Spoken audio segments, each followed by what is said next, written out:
Welcome to Seasoned Conversations, where experience meets insight and life's journey reveals its deepest wisdom. I'm your host, Kenneth Braswell, and here we share authentic stories of reinvention, purpose, and fulfillment from the seasoned paths we walk. Together, we'll explore how to age boldly, live intentionally, and embrace our second act with clarity and confidence. So pull up a chair. There's always room at the table for Seasoned Conversations. Welcome to Seasoned Conversations. I'm your co-host, Kenneth Braswell, here with my beautiful co-host, Tracy Braswell. And last time you saw us, we were reminiscing about Christmas because it's the holiday seasons, right? And so, but we know that these holidays come in quick succession. Started with Thanksgiving, and now we're into December. Black Friday showed up, and Christmas showed up, and Kwanzaa's about to show up. Hanukkah, Ramadan, all these things happen in this season. But as we walk into this time of the season, it's also the time that we start reflecting on the year past, and then the year in front of us. And so I want to talk a little bit today about, what we've seen this season, what we've learned about this season, and somewhat from our perspective, like what should we be prepared for moving into the next season. I've often said that it makes no sense in my mind that people will wait all year for New Year's Eve to make a change. Like, you can make a change at any point throughout the year. But I have since come to be okay with, if that's a moniker for someone who wants to make change, then that's their moniker. Like, if you want to wait to... Now, the issue is, right? You know where I'm going with this. I do know where you're going.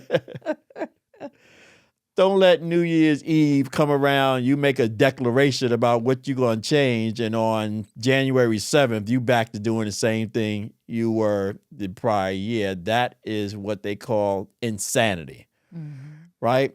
And so when you think about this year, as we are ending this year, moving into next year, because it's been an interesting year, without being political and all of the other things that have been a part of this year, I think the environment and atmosphere has been different this year. Mm-hmm. When you think about it, what stands out the most for you? So for me, I don't think so. It would be crazy to say like you haven't observed the atmosphere change, right? People they're nervous, they're fearful, because we just kind of feel like we are in a state of an unknown season, right? We got a new administration, and in some ways, people are more vocal about how they really feel. Then you have more people who are more woke, right? So you almost, to me, it's been a season of observation, just kind of sit back and see, right? Because that's the type of personality that I have. I like to watch. I like to observe, pay attention to things that are said and unsaid. And then I believe that then I can use the discernment that God has given me in terms of like, what do we do moving forward? So for me, it's just been really observation. No fear, because at the end of the day, God is in control, right? So he's got the final say. And, I stand on the promises of God. So I'm not concerned, just observant. Yeah, I remember, and I don't know if you remember me saying this in the beginning of the year. I can't remember all of the words that I use, but I remember saying I am unbothered, unmoved, and unshakable. I'm comfortable in my space.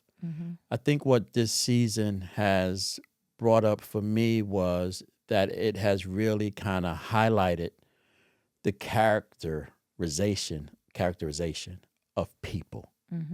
Like there's certain people that have responded in one way, certain people that respond in another way. And it's not all due to the political change. We've been here before. Absolutely. These things change. Yep. In this country, we should expect it every 4 years. It could possibly Every 4 change. years, there could be a change. It could be a change. And things have happened in our lifetimes that have created change. 9/11 created a change. Absolutely. Crack created a change. Black Lives Matter created a change. A lot of things happen in our country that creates a change. And I think certain people deal with change differently than others. But I think this year there's been more. Out of all those other things, I think after 9/11, we were a little more courageous thinking. There was more solidarity thinking. Like as a country, we wanted to, like. You know what that reminds me of? Growing up, siblings could fight with one another. Yeah. But I tell you what, you better not say nothing to her. Right. You don't say anything to my brother. You don't say anything to my sister. Now, I can beat them up all day long and vice versa. Right. Yeah. I can call them names. So I feel like 9/11 was probably one of those times where it was like, hey, listen, we may not all get along every single day, but what we're not going to do is have somebody come from a whole nother country and try to disrupt us and try to destroy us, because now we're going to band together and we're going to show you what we're about. Right. And so that feeling has worn off. We're in a different space. And I think that wearing off to a certain extent has created this environment of divisiveness. And we've been going into some different places that philosophically have created these divisions amongst people overall. And I think there has been a multiplicity of those things. I can't even put my finger on one and say that this has caused more than the other one has caused. There's the cancel culture, and there's the me movement, and there's all of these kinds of things that have been out there that for one segment of the population was a cry for solidarity, expression, empowerment, those kinds of things, and for others a push against beliefs and moralities and things of that sort, to which people have grown and been ingrained in, and are now trying to juxtapose what they've believed growing up and how the world is shifting into a different space. And having, I think, one of the places where you and I can talk very comfortable about this space, because it's our space, is where Christians have had to kind of really think about the core word of God and what the word says, and what this word says about the world, and what the word says about the kingdom, and juxtaposing the things that we've been taught all our lives, and how that was banging up against things that are happening in society, and having somewhat of a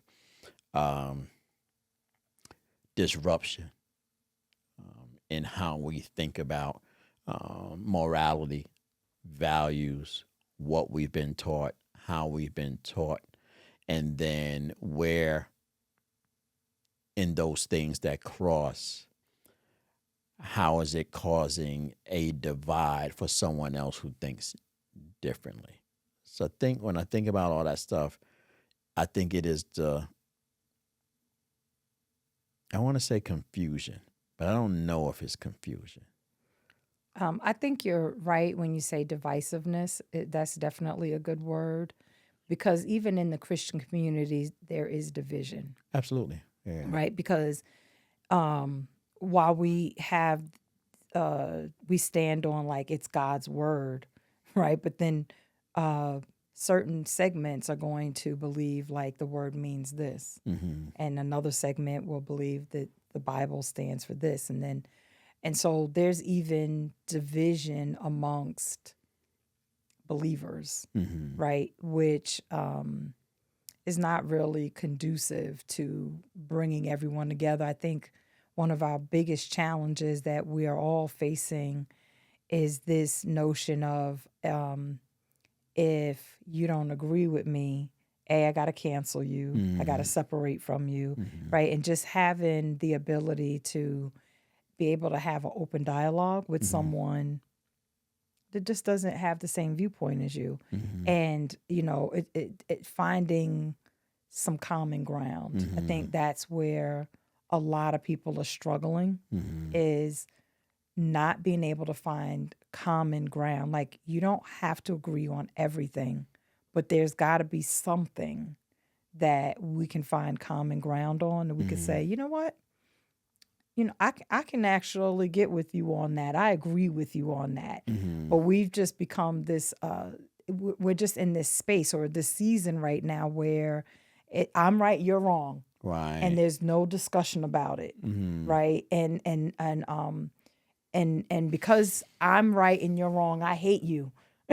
Or you must hate me because this is what I believe in. And if you don't believe in what I believe in, then you must hate me. And it's like, no. Right. It's okay for people to have a difference of opinion, but let's learn how to have educated conversations where you can actually listen to hear, not to respond. Because that's where we really are right now, is people want to be heard. Right. Right. But the challenge with wanting to be heard is, I want to be heard, but I want you to agree with everything that I say. And if you don't, right, then you're against me. Like, you're public enemy number one, right? Because you're not in agreement with me. And I think that if we could, you know, those of us who are more in our seasoned spaces, if we could use some wisdom to have conversations that says, I don't have to agree with everything that you say, but I do want to see where we can find some common ground. Right. Like what, and also, where can I gain a new perspective? Right. Because maybe what you've been saying was just presented in a way where I couldn't receive it. Right? Because that's the other piece of it, right? I feel like we're in a space where people are just beating each other upside the head with their messaging. Right. And so when it's like, you literally have to be able to present something so that people can receive it. Yeah. I say this all the time, and that is, we talk to be heard, we argue to be right, and we communicate to be understood. And I think we are in the talk, arguing space. Yeah. People want to be heard, and people want to be right, but no one's interested in being understood. Right. And everybody wants to be validated. That's the other piece of it. Be the third or fourth one, right? Yeah. I want to be validated, because my being right means I'm validated. Like, my opinion means something. What I've said means something. So that's another piece of it too. And it's just curious how we got there. You know, how we moved into this space of people not being able to have any common ground at all. Right. Yeah. Man, that's interesting. Right. Because if you kind of try to look over the year, so if we juxtapose this whole conversation, which is, so most of the year has been this kind of divisive, you know, confusing, combustible environment. Where are the elements of last year to which you've seen the opposite? Things that have happened that actually have pulled people together, that has created common ground. You know, it's been a minute. Regardless of who's been in the administration, there's just been, it's been a minute since we've had solidarity. Right. It really has. You know, we may get some solace during the holidays where, you know, everybody's happy. So the common ground is like, you know, it's Christmas, you Right. know. It's New Year's, it's Halloween, Right, it's right. Thanksgiving. Exactly. Right. Right. So I think we have them in little glimpses and spurts.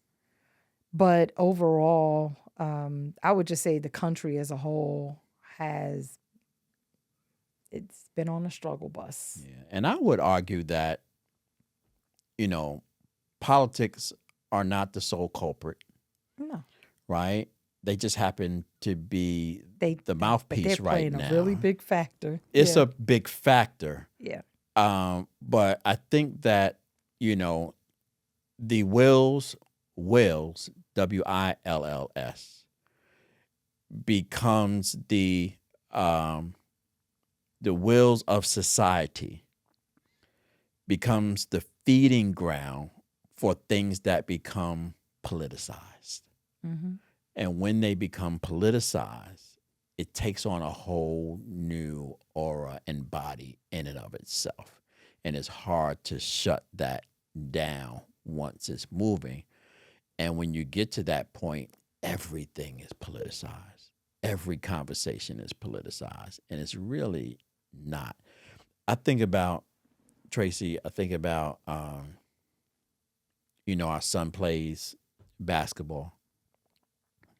We're here in Georgia. He's fortunate to go and play for a private school. He's in a region to which we have to travel. Yes, we do. And we have to travel into some spaces that, Yeah. 10, 20 years ago, it would not happen. Maybe Yeah. 5 years ago. Right. Shoot, maybe right now. we still gotta be mindful. Yeah. But I often kind of think about the anxiety that we have when we drive in those places. When I look on the calendar and I see that he's playing in a particular county, and it's like, and the game is at 7:30 at night, Yeah. and I'm like, whoa, like we got to drive up here, and it's not so much the driving up there; it is that we got to be there at 7:30. The game doesn't start to 8. It's not going to be over until 9:30. It's going to be 10 p.m. when we're pulling out of here, right? Going back to Atlanta. And the anxiety of not knowing and going down the back roads where there's no lights and no street nothing, lights no at street all. lights and no, going down there and the Mhm. anxiety. Now, the reason I say that is because none of that, none of the creation of that stuff has to do with, or not all of it, the political nature of what's going on, right? Because that stuff has always been there. But because everything is being agitated, like everybody is feeling a certain way. I remember, and I don't want to go too far down this, but we're talking about this year. And so we can't even come out of this year without talking about this because it is the prevalent environment right now. But I remember when we were at a particular school, they were undefeated. I do.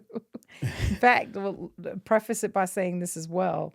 They had beat our team twice in the regular season. Yes, they did. They spanked us twice. Yeah. Not just beat us, they spanked us. Yes. And so we meet them at Region, final game of Region.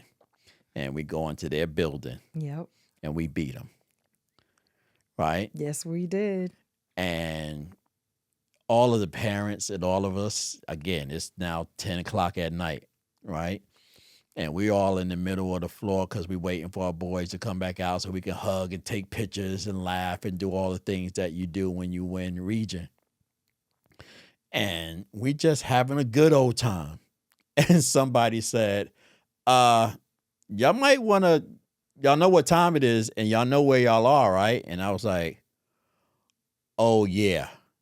And we all just shifted out and got out of there. And for me, it has always been a reality, that there are certain things you just have to live with in society.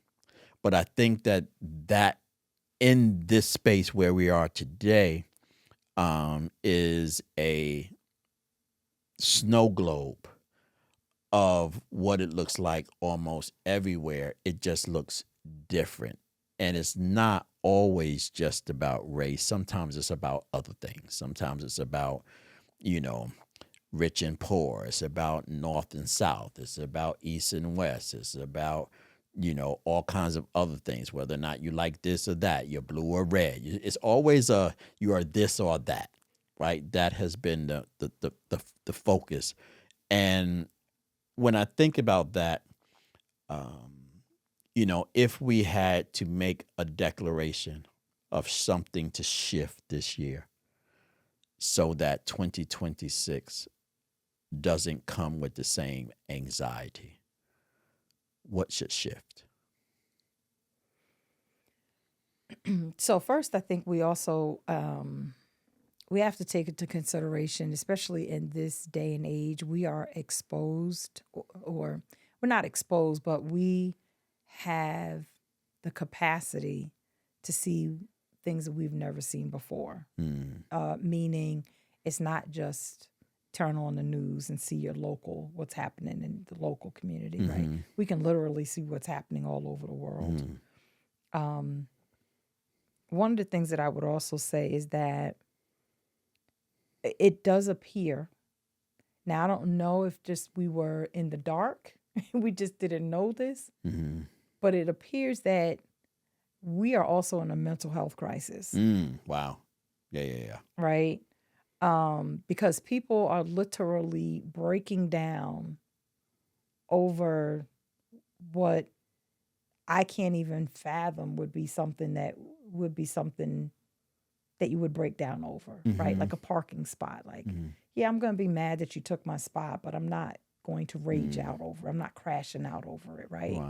I'm not, you know, so there just seems to be like people just are really struggling to hold themselves together. So I mention that because I think that as a person in this society that wants us to really have like a robust society where we can share ideas and concerns and opinions with one another, the first thing that we have to have, we've got to have more grace. And so I've been using this thing lately, grace and space, right? We've got to be able to give people grace and space to kind of get their collective minds together, right? And I'm not saying, you know, if people are being ridiculous, that's one thing. But to shut people down just because they have a difference of opinion is kind of crazy. Right. To not observe when someone is literally crashing out and then you being reactive with them, knowing full well, like, that's not normal behavior. Right. Regardless of skin color, age, what have you, you know when someone is acting completely out of the norm. And us being astute enough to be able to say, I'm not going to feed into that. Right. You know, and it may take just needing to walk away from it. Hey, you got it. I'm good. Right. It may be, listen, you come to me, we probably gonna pray. Be like, you good? Yeah. How can I pray for you? Yeah. And I will be very serious. And if the person tells me that they want to, we're about to lay down a prayer. Yeah. Right. And so I think that it's, you know, us really being not feeding into the I've got to be right syndrome. And that if I'm not, then that means you're against me. Like, we've got to be more aware that we don't have to do that. Right. That we can literally be okay with saying, you know what? Because you and I do it on a personal level. Sometimes when we're having our intense fellowship, I'll just be like, you know what? I don't think we're going to agree on this one. But what we both do, right, because I never want you to feel like you're unheard, right? I think we both do this pretty well with one another, which is but tell me how you feel about it. Mm-hmm. I'm probably not going to agree with you, but I Mm-hmm. do want to know how you're feeling. Mm. I want to know how that interaction between us made you feel. Yeah. So that, going forward, Mm-hmm. maybe I can say it differently, or I can approach it differently, Mm-hmm. or I can at least be mindful, like, in this particular scenario, this is something that really bothers him. Mm-hmm. So just really beginning to learn how to have sympathy, empathy, patience, and giving people space and grace Mm-hmm. and around us when things aren't going the way we think they should. Yeah, it's interesting because literally that happened to us today. Because this morning I was having a trying time this Yes. morning. And everything was irritating the hell out of me this morning. And it just seemed like it was one thing after another. And it was a slow build, too, because it just didn't happen today. It happened over the last few days. Mm-hmm. And then today, something else kind of happened. And it just was triggering me. And I'm trying to hold it together and not spaz all the way out. And we're talking and you're trying to explain something and I'm not hearing nothing. And literally, your triggering response to me was, but you're not listening to me. And when you said that, it was like, yeah, you're not. And it was almost like the very moment that you said that, I quieted my head and I heard you. Mm-hmm. And I said, You literally got it. You were like, oh, wait a minute. right. Is this what you've been saying? I'm like, that's exactly what I'm saying. Right. I'm like, you're nailing it right on the head. Right. And it was but my mind quieted. Right. And I think that's what doesn't happen for people. I think that there's Right. nothing in their lives that quiets Yeah. the noise and the things that are bombarding them.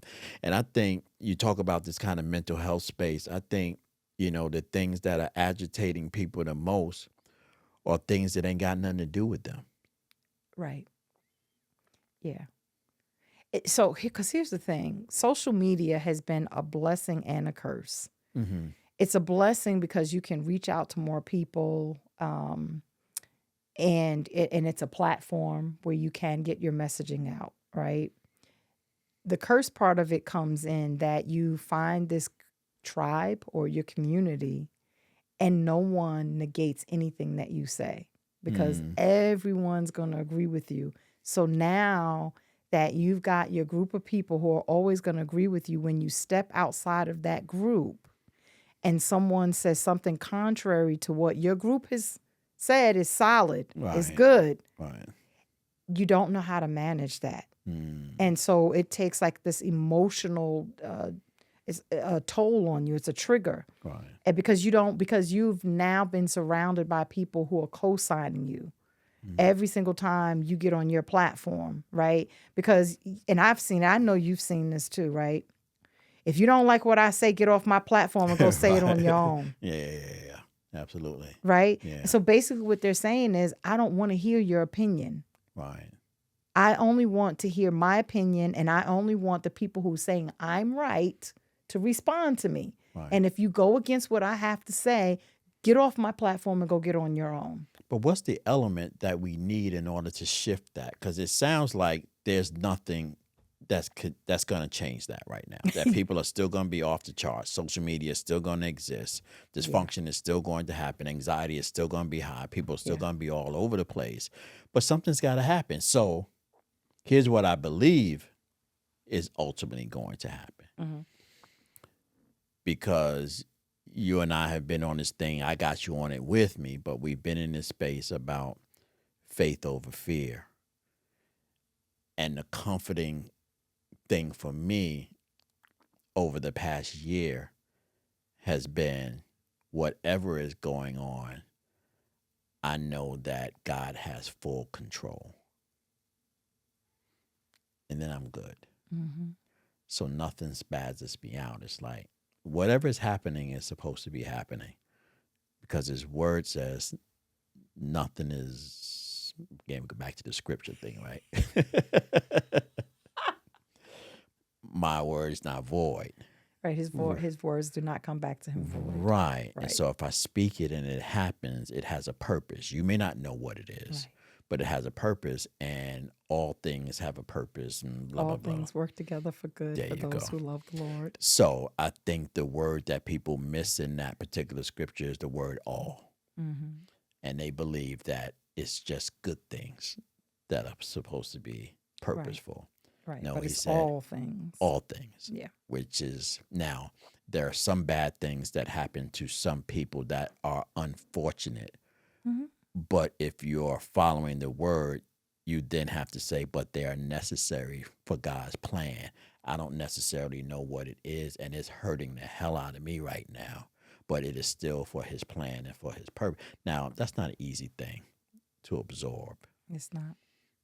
when it's something really, really painful, like losing someone Mm-hmm. or being hurt or any of those Going kinds through of, disease. right. Yep. But what I also know is that for the most part, everybody that I've known that have gone through something down the line can look back at what it was back then and say, now I see why it was. Mm-hmm. Couldn't see it back then. Now, I wouldn't have chose that for myself, Right. right? But I can see how that changed me. I could see how that broken relationship changed me. I could see how not allowing that person in my life changed me. I could see why being fired changed me. I could see by being kicked out. I could see getting kicked out my house, why that mattered. I could see, when I got sick, and I could see now that those things actually benefited me in a way. I wouldn't have necessarily done it that way, but it got me to where God planned for me to be, ultimately. And so when I start thinking about, and I started with the question of what is it that has to happen to shift this environment and this atmosphere for us to be in a better place, only God knows. Yeah. Well, it's not an easy answer, but I think just for the viewers, it starts with us individually, right? It starts with us being intentional about how. So it's the difference between having the growth mindset and the fixed mindset, right? So a lot of people are in this fixed mindset space where they believe that what they believe is the end all. Mm. And so they don't leave room for other opinions. They don't leave room for being educated. They don't leave room for a different perspective, right? And so, but if we can begin to, in our own little circles, right? Because how do you eat an elephant? One bite at a time. And so we can't go out and change the whole world. Like, we're not going to end world hunger, right? Yeah. That's a big task. But what if we start in our own homes? What if we start in our own churches? What if we start on our jobs, where when someone is crashing out, what if we, instead of crashing out with them and being triggered by their emotional breakdown, what if we pull them to the side and say, "Sis, you good? Right. What's going on? I've never seen you act like that before. I noticed, or I have, I've noticed that this has happened to you a few times. What's going on? Right. Can I help you? And sometimes it's just letting them vent, right? Sometimes you're not gonna make sense out of the nonsense, right? But sometimes people just need they need to have space to just be able to get it off their chest. They just need to know that somebody's heard them. And so I think that it's not so much of like, how do we change the world, but how do we, in our little communities, how do we interact differently? Right. The word validation keeps popping up in my head because it is, people want to be validated. They do. How do you validate people? Right. And validation doesn't mean agreement. Right. But I can validate you as a human that has emotions, that has triggers, right? I can validate all of those things about you. And I don't have to be in agreement with your behavior. I don't have to be in agreement with things that you're saying. But I can validate that I understand you might feel that way. Right. Yeah.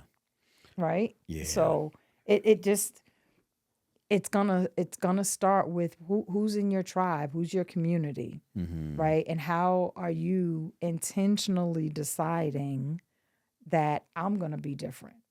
I don't have to respond the same way everybody else is. You're right. And I also don't have to respond to everything that happens. And you don't even have to respond at all, period. Right. Sometimes go ahead and keep scrolling. Right. Keep it moving. Because you don't Stay out of the comments. Because here's the thing. At the end of the day, they're right. It is their platform. It's Right. their page. So stay off of it if you don't like what they're saying. Right. Yeah, go find something else to look at. Yeah.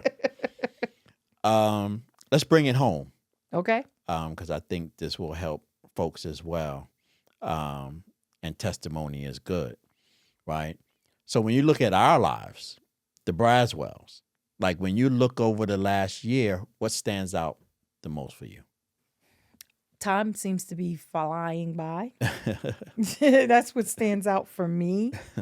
It's like in a blink of an eye, we had a kid that was in kindergarten who's now in high school. Right. So that is the space that I'm in. I'm like, oh, I just want to slow down just a little bit, like just a little bit, so I can enjoy this new person that our son is becoming and our nephew, who they're becoming. Right. It just seems like when they were little, it seemed like we had so much time, and now that they're in high school, it's like, oh, just slow down just a little bit. Right. So that's it for me. It's just like I just feel like time is just moving so much faster than it has been in the past. Yeah. I think for me it is, out of all the things that we just talked about, chaos, dysfunction,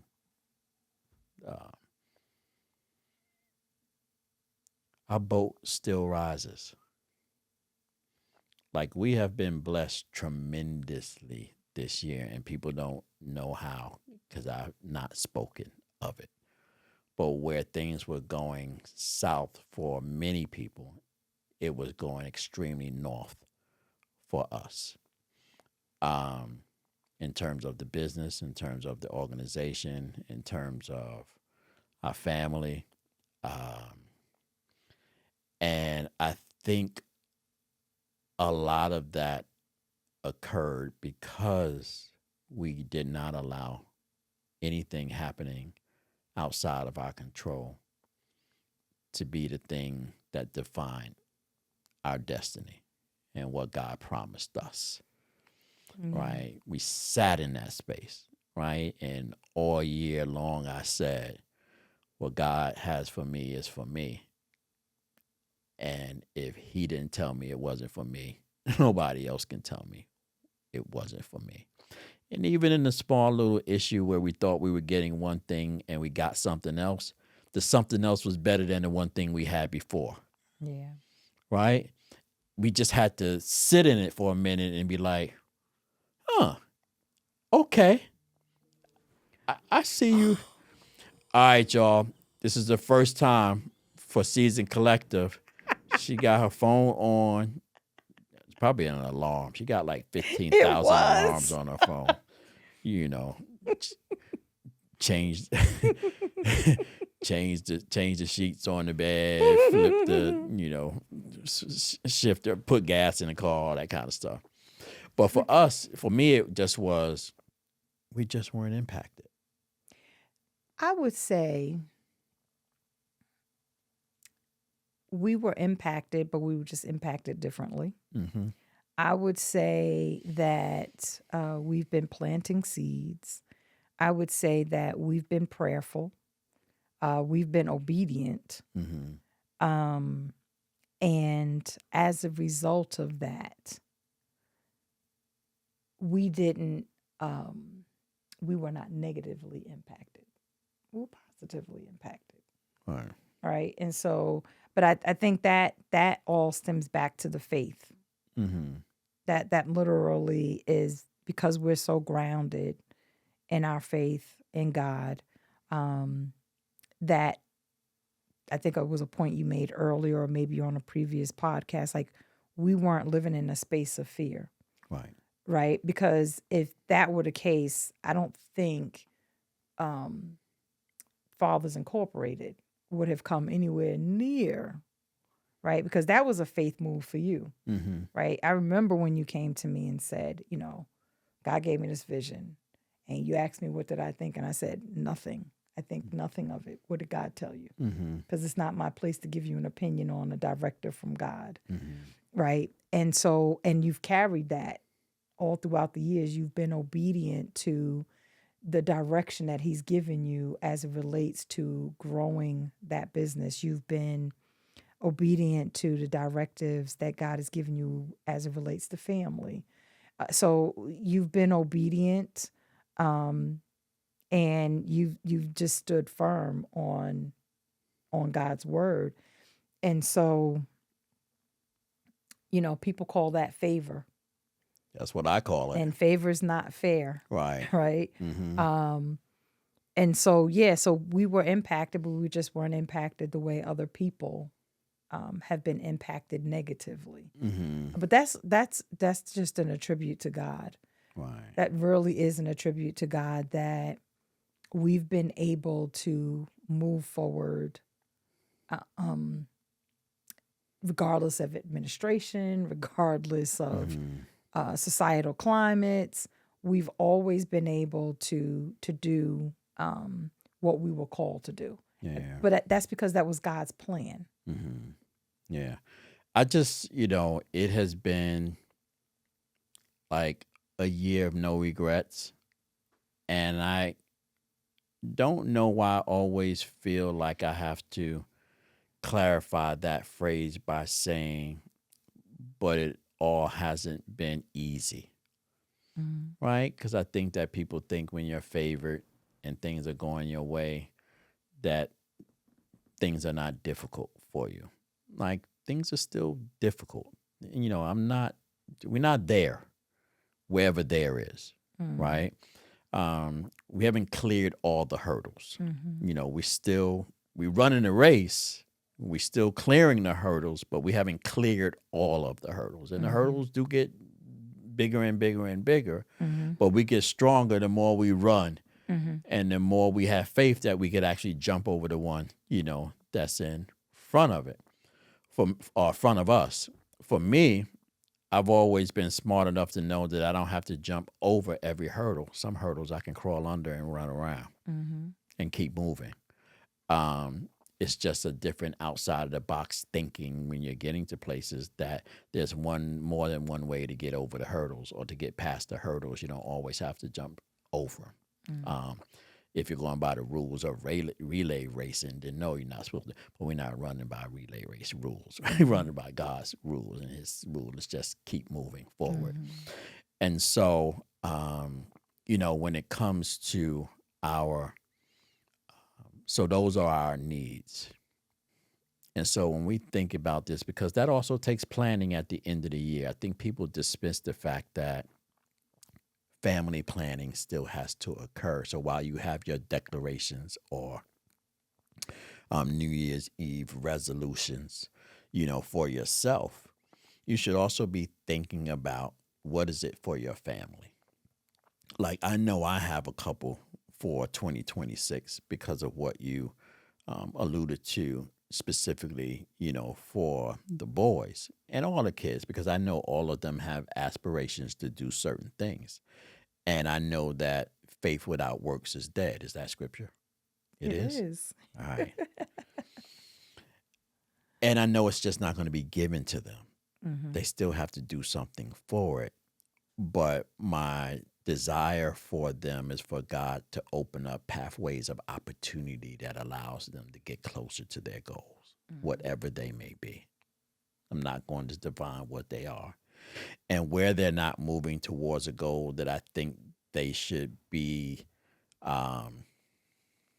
hurdling because of inaction, then give me the discernment for quiet encouragement, motivation, or discipline, whatever is called for, in those moments.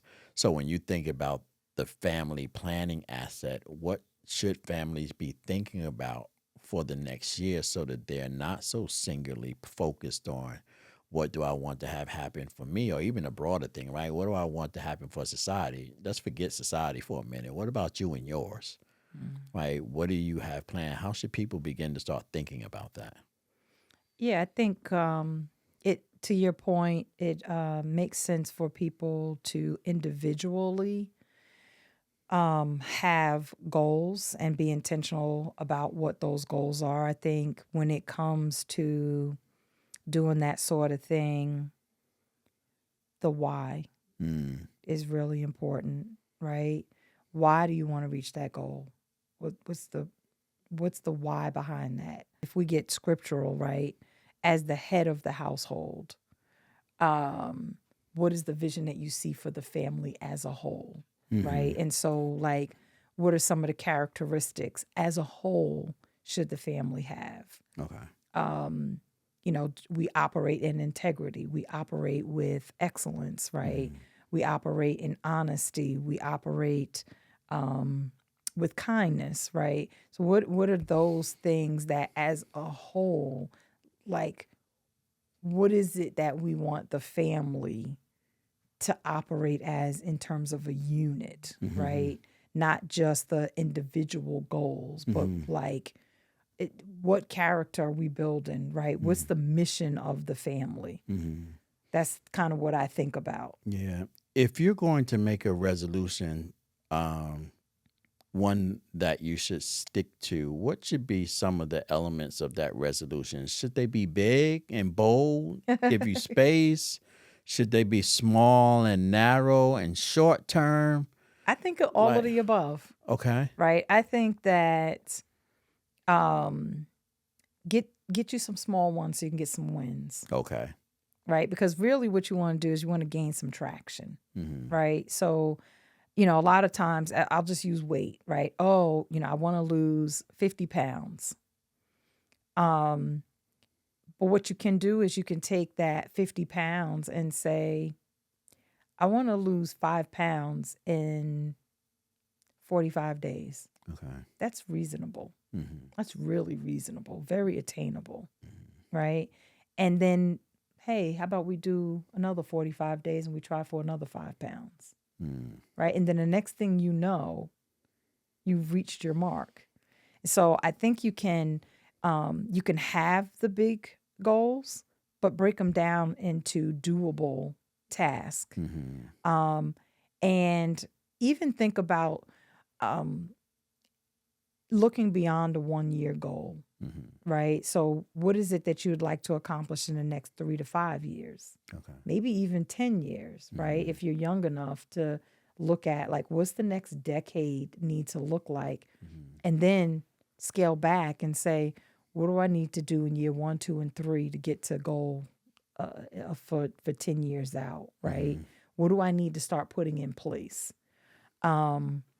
Accountability partners, right? Because I think a lot of people fail with their goals because there's no accountability, right? So if I set a goal to open a business, right, and then I don't have anybody that I'm talking to about it or anything like that. Like my friend Wendy, she is, you are too, but Wendy, she and I talk like every single day.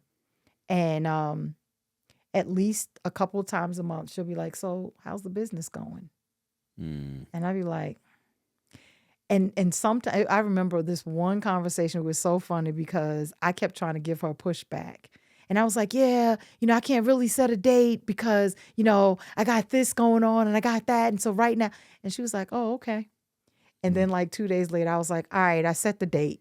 Right. And we laughed about it, right? Right. Because I knew she was right, which is why I love her so much, because she's going to push me because she has my best interest in her heart, right?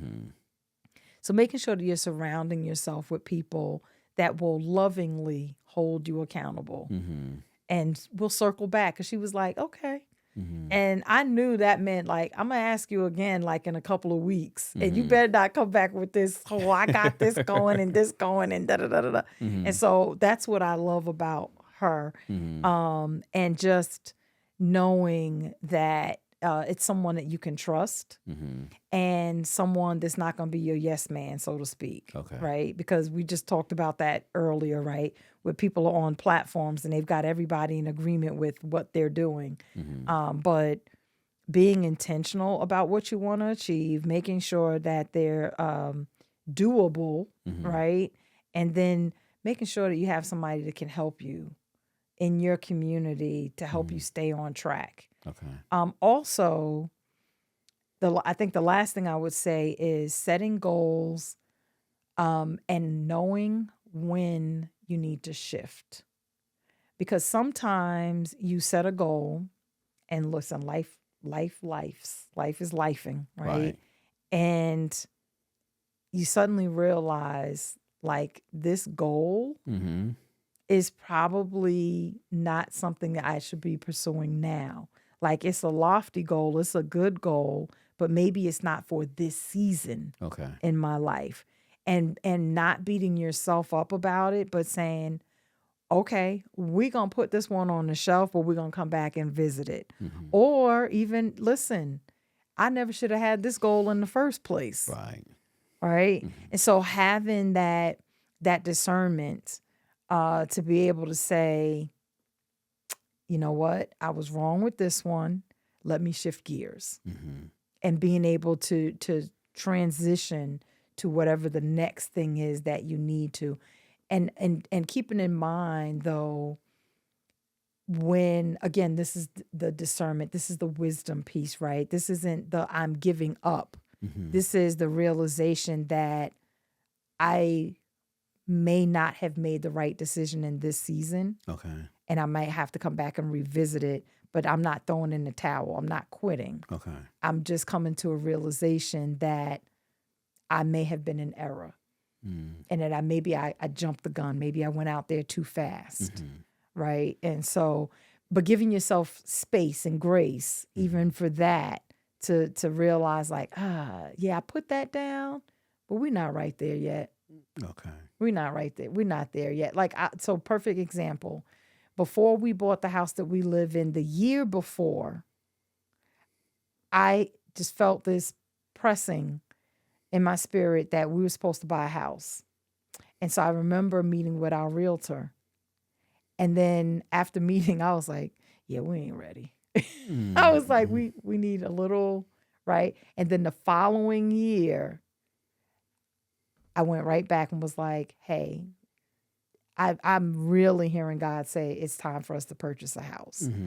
I imagine, I can only imagine rather what could have happened if we had jumped the gun the earlier year when I felt like God was saying, he was saying like, yeah, but he didn't say do it right now. Right? But he had given me the vision that it was time for us to purchase a home.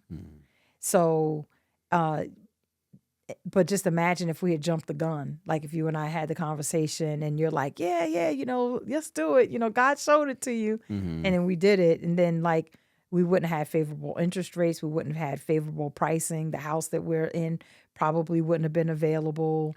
You know, there just could have been a whole bunch of other unknowns that we would not have been prepared for.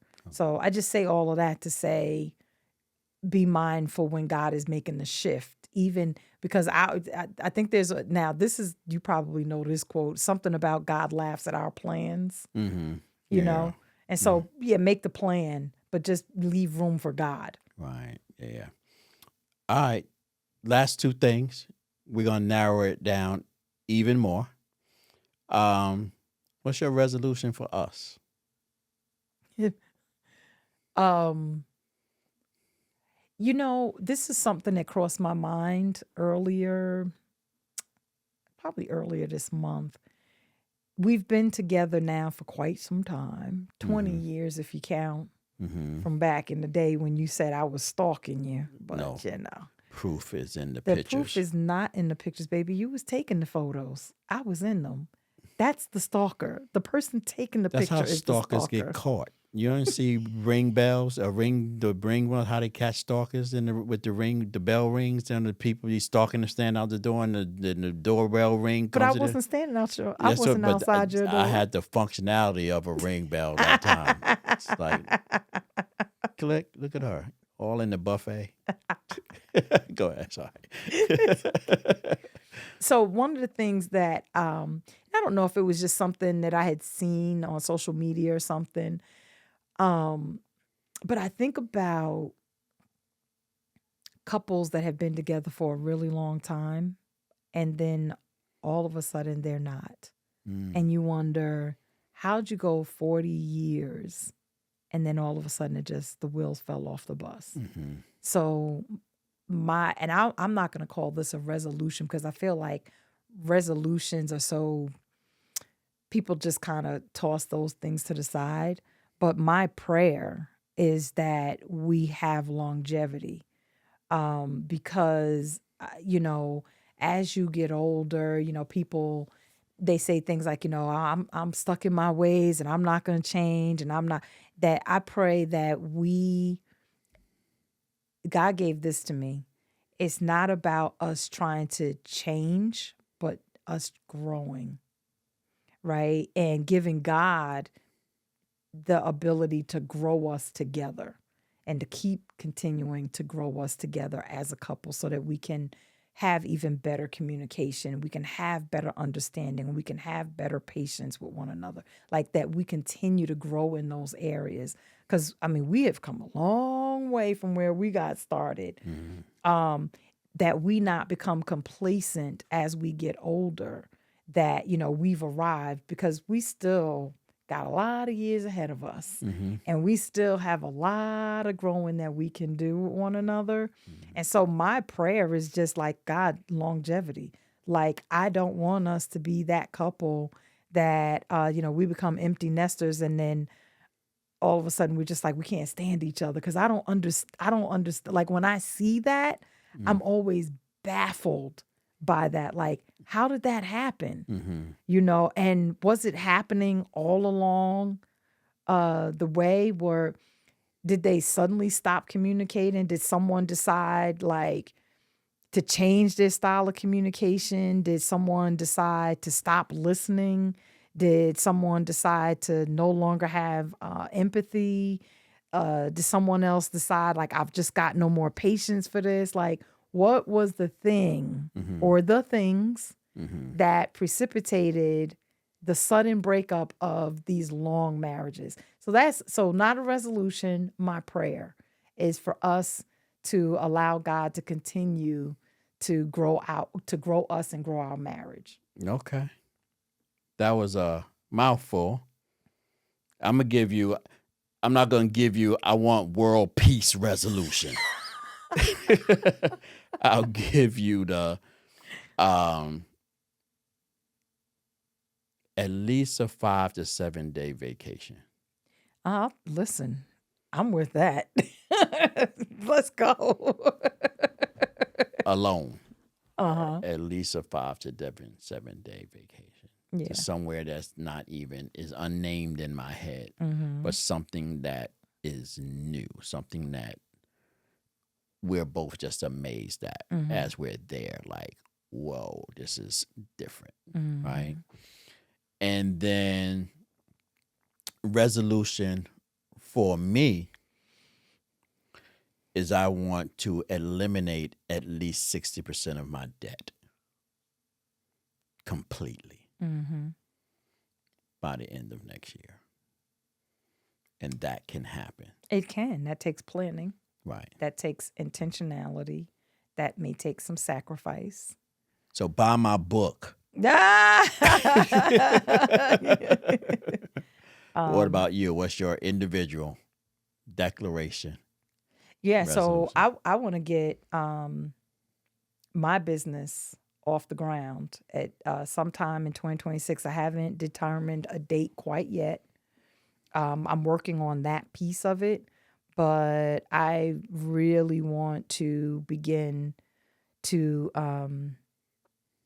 get to lift that off the ground, because I do believe that God has given me something to share with folks, and I do not want to leave this earth with that still inside of me. So so that's one of my things. Also, I had written a book of poetry on finances, and so I've kind of let it sit and marinate.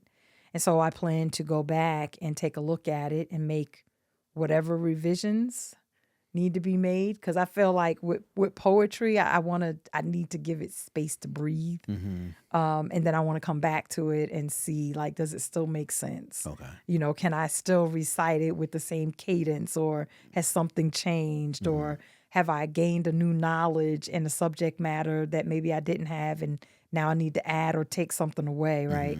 So, but in 2026, I want to release that. That was my resolution for you. Oh, thank you. That you will publish. You would at least finish a book, but since you've already finished that one, then the resolution now is that it will be published next year.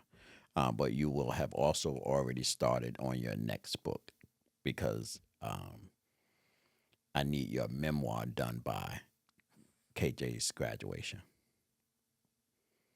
That's the two gifts for me. Last kid graduating and the birth of your memoir. And so I've already got plans on how that thing is going to get written. It's not going to stress you out to write it, but it's going to be dope when we finish. I don't know what your resolution is going to be. I don't know what y'all resolutions and declarations are going to be, but we do wish the best for you. We thank you for joining us here in our Season Collective studio. Listen, I got to give a shout out to the Brathwaites, Arlene and Ollie. All of this beautiful, the way it looks, the colorism, everything that's moving. Like, you're talking about some dope friends. Like, we have been tied at the hips, I think, since almost 20 years now.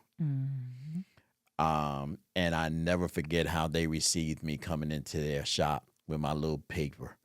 Can I put my paper in your shop? I don't even know which one I talked to first. But dropping that paper off and then hanging with them and having conversations with them. And then, in fact, I don't know if you remember the first public book signing we did. I do remember. For Where the Tear Won't Fall. Was at their spot. It sure was. Was at their spot. Yep. And so I'll never forget that night, because it was my family.